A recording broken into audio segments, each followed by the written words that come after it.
கண்மணி அன்போடு காதலன் நான் எழுதும் கடிதமே.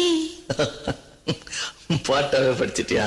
அப்ப நானும் முதல்ல கண்மணி சொன்னல, இங்க பொன்மணி போட்டுக்க. பொன்மணி, உன் வீட்டுல சௌக்கியமா? நான் இங்க சௌக்கியம்.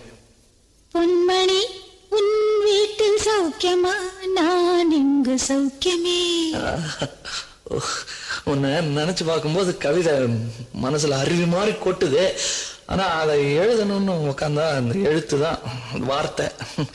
உன்னை எண்ணி பார்க்கையில் கவிதை கொட்டுது, அதான் அதை எழுத நினைக்கையில் வார்த்தை முட்டுது. அதேதான் பிரமாதம். கவிதை கவிதை படி. கண்மணி அன்போடு காதலன் நான் எழுதும் கடிதம்